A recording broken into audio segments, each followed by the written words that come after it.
नमस्कार दोस्तों, जय जोहार। मैं कौशल तिवारी और बिहनिया संझा में आपका स्वागत है। सनातन धर्म को लेकर विवाद में आए तमिलनाडु के मुख्यमंत्री स्टालिन के बेटे उदयनिधि स्टालिन एक बार फिर चर्चा में है और इस बार चर्चा की वजह है उनकी वह दहाड़, जिसकी वजह से न केवल भारतीय जनता पार्टी बल्कि आरएसएस भी सहम गया है। और गोदी मीडिया का क्या, गोदी मीडिया तो इसे विवादित बयान कहकर टालने की कोशिश कर रही है, लेकिन असल में उदयनिधि स्टालिन ने आरएसएस और भारतीय जनता पार्टी के उस मर्म को छू लिया है या उस मर्म पर प्रहार किया है जिसे लेकर आरएसएस अब तक चलती रही। उदयनिधि स्टालिन ने ऐसा क्या कह दिया जो पूरी भाजपा और आरएसएस सहम गई है, यह हम बताएं। इससे पहले हम आपको बता दें कि किस तरीके से मोदी सरकार में राष्ट्रपति की अवहेलना हुई है और इस अवहेलना पर ही उदयनिधि स्टालिन ने प्रहार किया है। उन्होंने क्या कहा? उन्होंने सीधे सीधे कहा कि द्रौपदी मुर्मू चूंकि आदिवासी है और विधवा है, इसलिए उन्हें संसद के किसी भी कार्यक्रम में निमंत्रित नहीं किया गया। यही नहीं रुके उदयनिधि स्टालिन, उन्होंने साफ तौर पर कहा कि सनातन धर्म में जो ये भेदभाव है और जाति प्रथा है, उसकी वजह से ही एक बड़ा वर्ग नारकी जीवन जीने को मजबूर है, उन्हें प्रताड़ित किया जाता है। यह बेहद ही गंभीर मामला। इस बयान के आने के बाद स्टालिन की आलोचना तो हो रही है, लेकिन हकीकत कोई नहीं बता रहा है कि आखिर उदयनिधि ने क्या कहा। उदयनिधि ने जिस तरीके से आरएसएस पर प्रहार किया है या सनातन धर्म पर प्रहार किया है, उसे लेकर कई तरह की चर्चा है।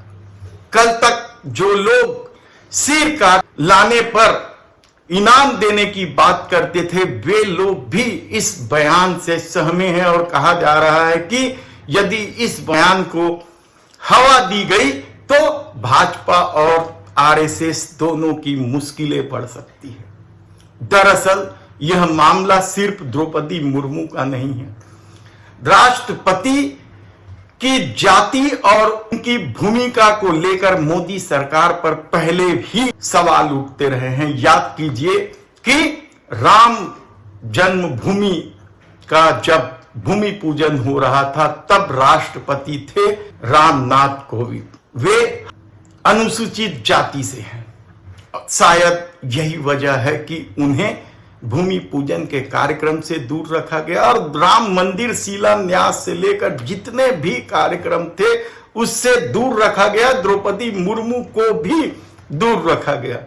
संसद का इतना बड़ा सत्र, इतना ऐतिहासिक जिस सत्र को बताया जा रहा है, पुराने भवन से नए भवन में आने की यह घटना साधारण घटना नहीं है, लेकिन जो संविधान के सबसे बड़े पालक हैं उन्हें ही निमंत्रित नहीं किया गया। तो क्या उदयनिधि स्टालिन सच बोल, क्या सचमुच भारतीय जनता पार्टी और आरएसएस इस बात को मानती है कि द्रौपदी मुर्मू आदिवासी हैं, विधवा हैं, इसलिए कोई भी शुभ कार्य में उनकी उपस्थिति वांछनीय है?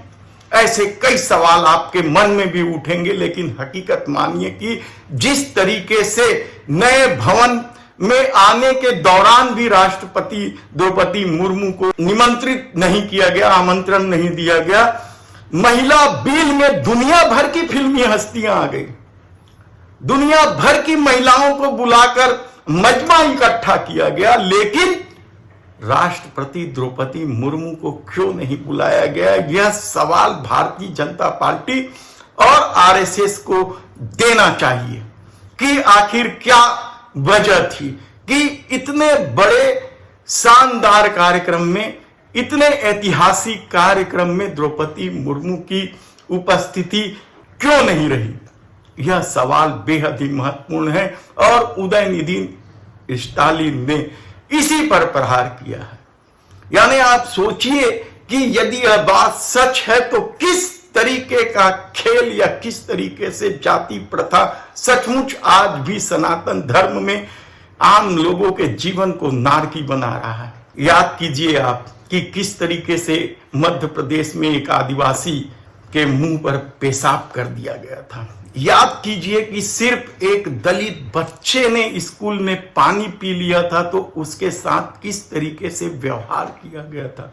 याद कीजिए गुजरात की वह घटना जब एक दलित व्यक्ति अपनी शादी में घोड़ी पर चढ़ जाता है तो क्या कुछ नहीं किया गया था।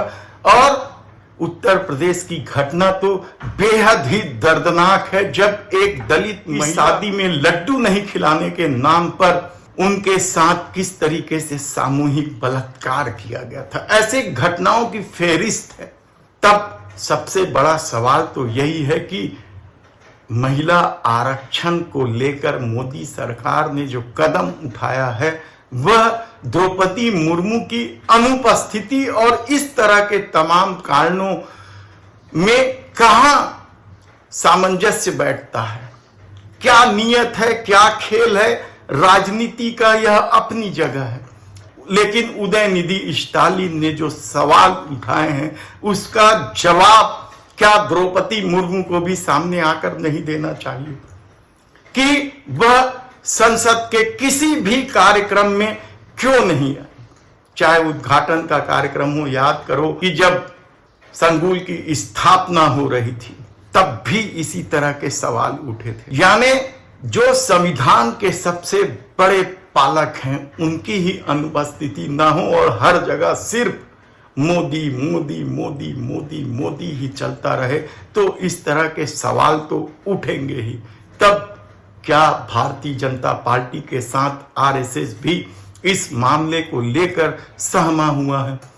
मोहन भागवत अत्याचार 2000 साल से अत्याचार की बात तो करते हैं। मोहन भागवत उनके साथ बैठकर मांस खा लेने की भी वकालत करते हैं। लेकिन इस मामले में क्या उन्हें खुलकर सामने नहीं आना चाहिए और बताना नहीं चाहिए कि ये क्या हो रहा है, सत्ता से सवाल नहीं करना चाहिए। ऐसे कितने ही सवाल आपके मन में भी उठ रहे होंगे। लेकिन उदयनिधि स्टालिन ने भारतीय जनता पार्टी और आरएसएस के इस मर्म पर प्रहार तो कर ही दिया है।